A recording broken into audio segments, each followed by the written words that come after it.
नमस्ते मित्रांनो, मी Vishwas Thombare, virtual training centre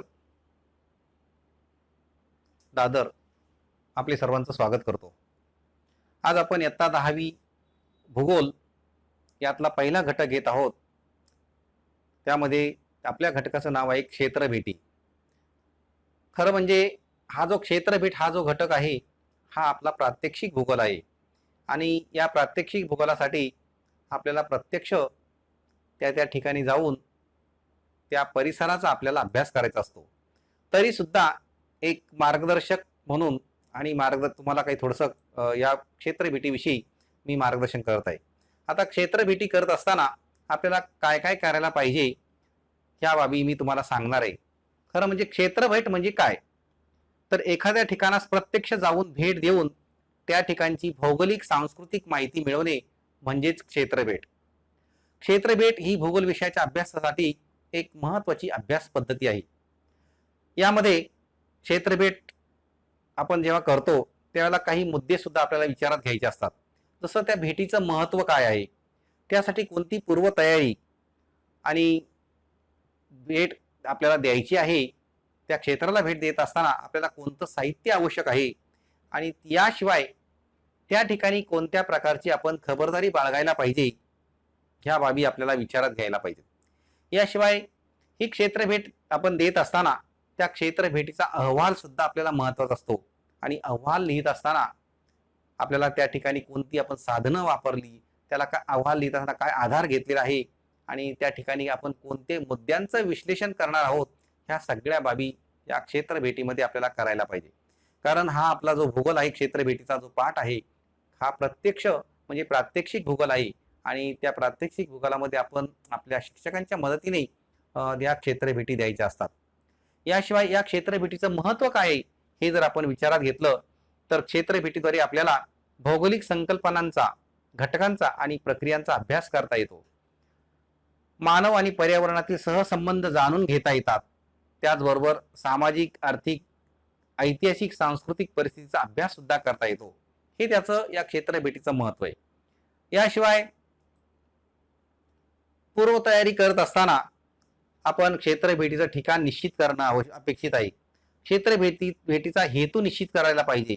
त्यासाठी आपल्याला वेळापत्रक सुद्धा आवश्यक असतं, कारण आपण त्या वेळापत्रकानुसारच त्या ठिकाणी क्षेत्रभेटीचं नियोजन करायचं असतं. आवश्यक असल्या असे नकाशे वापरायचे असतात. माहिती पत्रके, परवानगी पत्रे, ह्या सगळ्या बाबी आपण काय करायच्या, संकलित करायच्या आहेत आणि त्यानंतरच आपल्याला त्या क्षेत्राचा अभ्यास करता येतो. क्षेत्रभेट देत असताना आपण प्रश्नावली सुद्धा आपली तयार असायला पाहिजे, कारण आपण त्या क्षेत्राला भेट देत आहोत आणि म्हणून त्या ठिकाणी कोणत्या प्रकारचे आपल्याला प्रश्न अपेक्षित आहे, कारण तो जो घटक ते जे क्षेत्र आहे ते क्षेत्र कोणत्या पद्धतीचं आहे. मग त्या ठिकाणी एक काही कृषी क्षेत्र आहे की का औद्योगिक क्षेत्र आहे की एखादा XYZ आपण कारखाना विचारात घेतलेला आहे, ह्या सगळ्या बाबी आपण विचारात घ्यायला पाहिजे.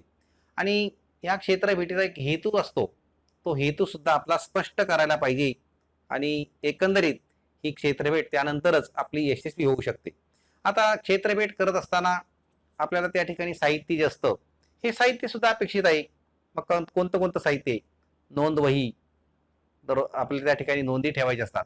नमुना प्रश्नावली, पेन, पेन्सिल, मोजपट्टी, होका यंत्र, नमुना गोळा करण्यासाठी कागदी पिशव्या, नकाशा, कॅमेरा, दुर्बीण आणि प्रथमोपचार पेटी, अशा प्रकारचं हे जे 10 साहित्य आहेत हे आपल्याला अतिशय उपयोगी असतं आणि त्या साहित्याच्या आधारे आपण हे या क्षेत्रभेटीचं जे काही नियोजन असतं, त्याचा जो काही अहवाल असतो तो तयार करायचा असतो. आता खबरदारीची उपाययोजना म्हणून काय करायला पाहिजे? शिक्षकांनी दिलेल्या सर्व सूचनांचं आपण पालन करायचं आहे. क्षेत्रभेटीच्या दरम्यान पर्यावरणाला हानी पोहोचणार नाही याची सुद्धा आपल्याला दक्षता घ्यायची असते. क्षेत्रभेटीचा हेतू साध्य करण्यासाठी आपण ती सगळी माहिती संकलित करायची असते आणि अशा प्रकारच्या खबरदारीच्या उपाय सुद्धा आहेत. या ठिकाणी तुमच्या समोर हे साहित्य सुद्धा दाखवलं गेलं होतं की हे जे साहित्य आहे हे क्षेत्रभेटीसाठी लागणारं आवश्यक साहित्य. यामध्ये बघा, हे तुम्ही साहित्य बघू शकता. कॅमेरा आहे, दुर्बीण आहे, टोपी आहे, मॅप सुद्धा आहे, नकाशा, प्रथमोपचार पेटी सुद्धा दाखवलेली आहे. असं हे साहित्य या ठिकाणी या क्षेत्रभेटीसाठी उपयोगी असतं. त्याचबरोबर क्षेत्र भेटीचा अहवाल जो आहे तो कशा पद्धतीचा आपण पूर्ण करायचा आहे, कारण ज्यावेळेला क्षेत्रभेट पूर्ण होत असते त्यानंतरच आपण तो अहवाल लेखी स्वरूपामध्ये पूर्ण करायचा असतो. आता लेखन साधनं जी आहेत त्याची जर माहिती जर विचारात घेतली तर क्षेत्रभेटीद्वारे संकलित केलेली माहिती, त्या ठिकाणांची छायाचित्रे, वापरण्यात आलेले नकाशे, आराखडे, तक्ते, चित्रे, ही सगळी माहिती आपण लेखन साहित्यामध्ये उपयोगाची असते. या सगळ्या बाबींचा आपण विचार करायचा असतो. याशिवाय या क्षेत्रभेटीचे काही मुद्दे जर विचारात घेतले तर त्यामध्ये प्रस्तावना, नंतर संकलित केलेल्या माहितीचे सादरीकरण आणि त्याचे निष्कर्ष काय आहेत याचा सुद्धा आपल्याला या क्षेत्रभेटीमध्ये विचार करायला पाहिजे. त्याचबरोबर क्षेत्रभेटीसाठी जो काही नकाशा आहे तो नकाशा आवश्यक असतो. इथे सुद्धा एक क्षेत्रभेटीचा नकाशा दाखवला गेलेला आहे. तो नकाशा ही जसं आपल्या पुस्तकातलाच एक भाग आहे, तो तुमच्या एक माहितीसाठी दिला आहे की जसं राहुलचा वर्ग आहे आणि त्या राहुलच्या वर्गातले विद्यार्थी आणि शाळेतील शिक्षक असे सर्वजण उस्मानाबाद जिल्ह्यातील नळदुर्ग पासून रायगड जिल्ह्यातील अलिबाग या ठिकाणी क्षेत्रभेटीसाठी निघालेले आहेत. आणि त्याचा तो नकाशा आहे. मग ते जात असताना कशा पद्धतीने जातात त्याचा तो नकाशा होता. आता क्षेत्रभेट करण्यासाठी एसटी हे प्रवासाचं त्यांनी साधन वापरलेलं आहे. क्षेत्रभेटीचं नियोजन राहुल आणि त्याच्या मित्रांनी शिक्षकांच्या मार्गदर्शनानुसार केलेले आहे.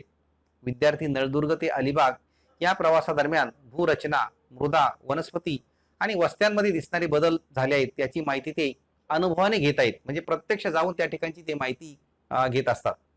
मग त्यामध्ये क्षेत्रभेटीचा दिवस पहिला, मग वेळ, कोणत्या दिवसाची वेळ त्यांनी दिलेली आहे, प्रवासादरम्यान करायचं त्याचं निरीक्षणाच्या नोंदी ठेवणे, रस्त्याच्या कडेला असणारी घरे, झाडे, तलाव, विहिरी, डोंगर, नद्या, नाले, जमीन, हॉटेल्स, या सगळ्या बाबींचा त्यांनी त्या ठिकाणी विचार करायचा आहे. आधुनिक सोयीने युक्त अशा इमारती, हिरवी शेते, या सगळ्या गोष्टींचं त्या ठिकाणी निरीक्षण करायचं असतं. म्हणजे एकंदरीत या क्षेत्रभेटीच्या दरम्यान जे त्या ठिकाणी आपल्याला दिसतं त्या सर्वांच्या नोंदी आपण करायच्या असतात. तर अशाच हा राहुल आणि त्याच्या वर्ग मित्रांनी या क्षेत्रभेटीचं नियोजन म्हणजे नळदुर्ग ते अलिबाग अशा प्रकारचा प्रवास त्यांनी केलेला आहे. मग त्या प्रवासादरम्यान त्यांना जे काही दिसतं ते त्यांनी नोंदवले. आता तुमच्या माहितीसाठी एक क्षेत्रभेटीचे मुद्दे काही दिलेले आहेत मी, की एक क्षेत्रभेट आपण निश्चित करूया. समजा एक संगमनेर सहकारी साखर कारखान्याची आपल्याला क्षेत्रभेट नक्की करायची. मग त्यासाठी म्हणजे मुंबईहून विद्यार्थी त्या ठिकाणी जात आहेत. मग त्यासाठी त्यांनी मुंबई ते संगमनेर अशा प्रकारचा एक प्रवास आहे त्यांचा. त्यांनी जे साधन वापरलंय प्रवासासाठी प्रायव्हेट बस वापरली. त्या भेटीचा दिनांक आणि वेळ त्यांनी निश्चित केला आहे. नंतर भेटीची तयारी सुद्धा त्यांनी केली. लागणारं जे काही साहित्य तुम्हाला मगाशी दाखवलं ते साहित्य सुद्धा घेतलेले आणि त्यासोबत त्या कारखान्यामध्ये गेल्यानंतर त्यांना काही प्रश्न जे असतात, काय प्रश्न विचारला पाहिजे अशा प्रकारची त्यांनी ती प्रश्नावली सुद्धा तयार केली आहे. इथे तुमच्या समोर हे त्या कारखान्याचं एकंदरीत एक चित्र सुद्धा दाखवलं गेलेलं आहे.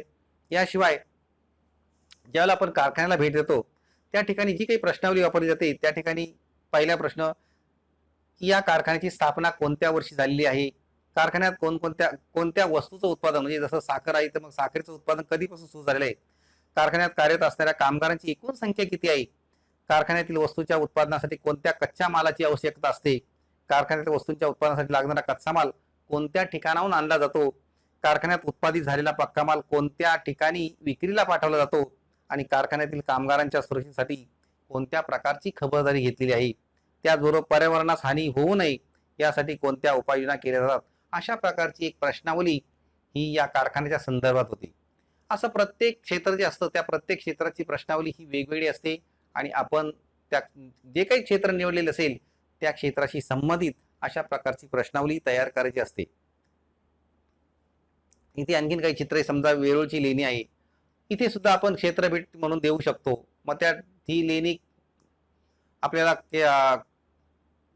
कधीपासून आपल्याला म्हणजे इतिहासाने जो काही आपला इतिहास आहे त्या इतिहासामध्ये या लेणीची नोंद केव्हा झालेली आहे आणि त्याची त्या ठिकाणची परिस्थिती वगैरे स्थिती काय आहे हे आपण जाणून घेऊ शकतो. त्यासाठी प्रश्नावली आहे. नंतर महाबळेश्वर सुद्धा एक चित्र दाखवलेलं आहे. इथे सुद्धा आपण त्या ठिकाणची माहिती घेऊ शकतो. तशा प्रकारची प्रश्नावली तयार करू शकतो. आणि आणखी दुसरा प्रश्न एक चित्र आहे की जे भंडारदरा आहे, हा भंडारदरा डॅम आहे. मग तो केव्हा बांधला, कसा बांधला याची सुद्धा माहिती आपण त्या प्रश्नावलीच्या रूपाने घेऊ शकतो आणि त्याचा जे काही अहवाल आहेत ते अहवाल तयार करू शकतो. तर अशा प्रकारे अनेक प्रकारच्या आपण क्षेत्रभेटी देऊ शकतो. परंतु या क्षेत्रभेटी देत असताना आपल्याला आपले जे काही शिक्षक असतात त्यांची मदत घ्यायला पाहिजे. आणखी इथे काही कृतीयुक्त तुम्हाला अभ्यास आहे, की तुम्ही ज्यावेळेला आपल्या क्षेत्रभेट देणार तेव्हा तुम्ही तुमच्या वर्ग शिक्षकांची संमती घ्या आणि त्यांच्या मदतीनेच एखाद्या ठिकाणची भेटीचं आयोजन करा. म्हणजे आपलं जे काही प्रात्यक्षिक भूगोल आहे त्या भूगोलामध्ये आपल्याला जर समजा प्रश्न वगैरे विचारला गेला तर तो प्रश्न आपल्याला सांगता येईल. धन्यवाद.